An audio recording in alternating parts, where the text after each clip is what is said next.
Shalom, selamat pagi, saudara yang dikasihi Tuhan. Kembali kita mau memulai hari ini dan selamat berlibur karena hari ini tanggal merah, saudara. Meskipun liburan di rumah, tetap di rumah saja.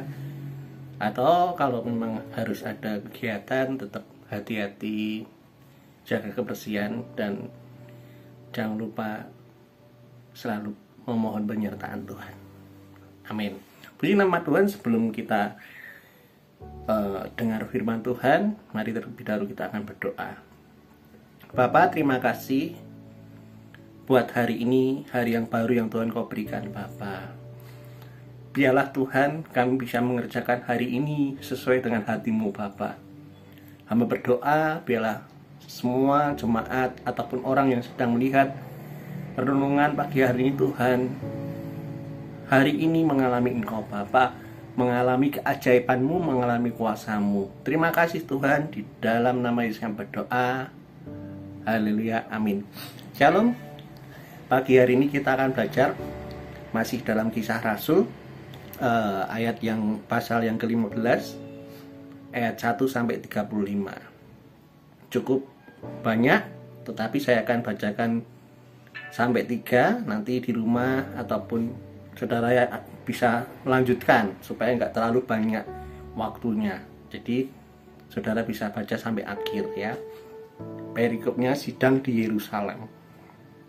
Beberapa orang datang dari Yudea ke Antiokhia dan mengajarkan kepada saudara-saudara di situ, jikalau kamu tidak disunat menurut adat yang diwariskan oleh Musa, kamu tidak dapat diselamatkan. Tetapi Paulus dan Barnabas dengan keras melawan dan membantah pendapat mereka itu. Akhirnya ditetapkan supaya Paulus dan Barnabas serta beberapa orang lain dari jemaat itu pergi kepada rasul-rasul dan penatua-penatua di Yerusalem untuk membicarakan soal itu. Mereka diantarkan oleh jemaat sampai keluar kota. Lalu mereka berjalan melalui Fenisia dan Samaria, dan di tempat itu mereka menceritakan tentang pertobatan orang-orang yang tidak mengenal Allah. Hal itu sangat menggembirakan hati saudara-saudara di situ. Amin. Puji nama Tuhan. Ternyata dulu sudah ada sidang, ya. Kalau hari-hari ini gereja ada sidang raya, ya kan. Ada acara rapat dan sebagainya. Tapi ternyata di zamannya Paulus ada sidang di Yerusalem, saudara. Dan dikisahkan di situ, orang-orang di situ tuh mengajarkan bahwa kalau engkau nggak disunat seperti yang sudah menjadi ketetapan orang Israel di zaman Musa, engkau tidak dapat diselamatkan. Itu betul, saudara. Tetapi ketika itu zaman belum ada Yesus, saudara. Saudara, Kisah Rasul adalah zaman setelah Yesus. Dia datang bukan meniadakan hukum Taurat, tetapi apa, saudara? Dia jelas dia katakan apa? Tuhan menggenapi hukum Taurat itu. Paulus dan Barnabas mengerti bagaimana kebenarannya. Karena di saat itu mungkin kemungkinan besar hanya orang Yahudi yang bersunat, sedangkan orang Romawi tidak, dan lain sebagainya. Dan orang-orang di luar sana banyak yang tidak bersunat, karena itu adat istiadat Yahudi yang diwariskan dari zaman Musa, saudara. Tapi Paulus dan Barnabas bisa menangkap bahwa, saudara, dia tahu bahwa ketetapan itu atau perintah agamawi itu akan menghambat penginjilan, saudara. Kenapa? Kalau ingin selamat harus disunat. Oleh karena itu orang-orang yang di luar Yahudi, dia nggak akan kemungkinan, karena nggak mengalami ataupun tidak punya kebiasaan seperti itu, dia akan susah untuk apa, saudara? Untuk terima Tuhan. Jadi pagi hari ini, saudara, banyak hal-hal yang mungkin dari kecil kita pakem, bahasanya Jawa itu pakem-pakem yang sudah ada di dalam kita mengikut Tuhan, saudara yang dikasih Tuhan, seperti banyak hal, ya kan? Pakem-pakem bagaimana beribadah itu harus tertib, beribadah itu tidak boleh ribut dan lain sebagainya.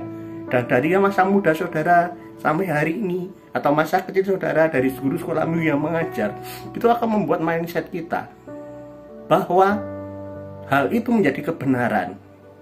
Sebenarnya saya nggak mengatakan itu salah, tetapi ketika kita mau membagikan kasih Tuhan, mari kita tanggalkan apa yang namanya roh agamawi. Amin saudara. Tidak harus melulu, contoh simpel, tidak harus melulu orang itu harus dibawa ke gereja. Itu ketika ingin membawa orang itu kepada Tuhan, kita panggilan gereja adalah salah satunya dipanggil keluar. Eklesia, kita dipanggil keluar, artinya kita yang datang. Kita datang, kita bagi kasih Tuhan ke orang tersebut. Dan selanjutnya kalau memang Tuhan izinkan, bawa dia ke gereja. Tugas saudara saya bukan membuat agama Kristen, tetapi membuat orang itu terima Tuhan Yesus sebagai Tuhan dan Juru Selamat.